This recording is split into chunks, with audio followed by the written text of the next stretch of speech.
تعلیم صحابہ و تابعین کے اقوال کی روشنی میں حضرت عمر رضی اللہ تعالیٰ عنہ فرماتے ہیں کہ جو شخص کوئی حدیث بیان کرے اور اس پر عمل کرے تو اسے ان لوگوں کے برابر ثواب ملے گا جو وہی عمل کریں۔ حضرت ابن عباس رضی اللہ تعالیٰ عنہ فرماتے ہیں کہ جو شخص لوگوں کو خیر کی بات بتلاتا ہے، دنیا کی تمام چیزیں یہاں تک کہ سمندر کی مچھلیاں بھی اس کے لیے مغفرت کی دعا کرتی ہیں۔ بعض علماء کا قول ہے کہ عالم اللہ اور اس کی مخلوق کے درمیان واسطے کی حیثیت رکھتا ہے، دیکھنا چاہیے کہ وہ کس طرح یہ ذمہ داری نبھاتا ہے۔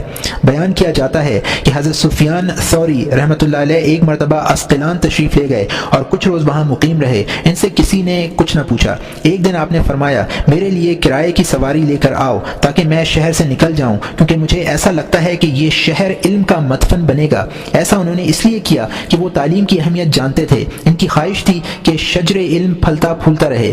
اسی طرح کا ایک واقعہ حضرت عطا رحمۃ اللہ علیہ بیان کرتے ہیں کہ میں حضرت سعید بن المسیب کی خدمت میں حاضر ہوا، وہ رو رہے تھے۔ میں نے رونے کی وجہ دریافت کی، فرمانے لگے کہ مجھ سے کوئی کچھ نہیں پوچھتا، اس لیے روتا ہوں۔ بعض اہل نظر فرماتے ہیں کہ علماء روشنی کے مینارے ہیں، ہر عالم سے اس کے عہد کے لوگ روشنی حاصل کرتے ہیں۔ حضرت حسن بصری رحمۃ اللہ علیہ فرماتے ہیں کہ اگر علماء نہ ہوتے تو لوگ جانوروں کی زندگی گزارتے، یعنی علماء لوگوں کو تعلیم کے ذریعے بہیمیت سے انسانیت کی طرف لاتے ہیں۔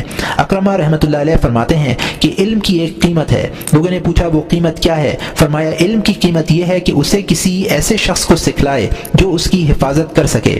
یحییٰ ابن معاذ رحمۃ اللہ علیہ فرماتے ہیں کہ امت محمد صلی اللہ علیہ وسلم کے لیے علماء ماں باپ سے بھی زیادہ شفیق و مہربان ہیں۔ لوگوں نے پوچھا وہ کیسے؟ فرمایا کہ ماں باپ تو لوگوں کو دنیا کی آگ سے بچاتے ہیں اور علماء آخرت کی آگ سے بچاتے ہیں۔ بعض حضرات کا قول ہے کہ علم کا پہلا درجہ خاموشی ہے، پھر سننا، پھر یاد کرنا، پھر عمل کرنا، پھر لوگوں میں اس کی اشاعت کرنا۔ بعض دانشور فرماتے ہیں کہ اپنا علم ایسے شخص کو سکھلاؤ جو نہ جانتا ہو، اور کسی ایسے شخص سے سیکھو جو بات تمہیں معلوم نہ ہو وہ اسے معلوم ہو۔ اگر ایسا کرو گے تو جو نہ جانتے ہوگے وہ جان جاؤ گے، اور جو جانتے ہوگے وہ یاد رہے گا۔ حضرت معاذ بن جبل رحمۃ رضی اللہ تعالیٰ عنہ فرماتے ہیں کہ علم اس لیے حاصل کرو کہ اس کا حاصل کرنا خوف الہی ہے، اس کی طلب عبادت ہے، اس کا درس دینا تسبیح ہے، اور علمی گفتگو کرنا جہاد ہے۔ جو شخص نہ جانتا ہو اسے پڑھانا خیرات ہے، جو علم کا اہل ہو اسے علم کی دولت سے نوازنا تقرب الہی کا ذریعہ ہے۔ یہی علم تنہائیوں کا ساتھی، سفر کا رفیق، دین کا رہنما، تنگ دستی و خوشحالی میں چراغ راہ، دوستوں کا مشیر، اجنبی لوگوں میں قربت پیدا کرنے والا، دشمنوں کے حق میں تیغ براں، راہ جنت کا روشن مینار ہے۔ اسی علم کی بدولت اللہ تعالیٰ کچھ لوگوں کو عظمت عطا کرتا ہے، انہیں قائد، رہنما اور سردار بناتا ہے۔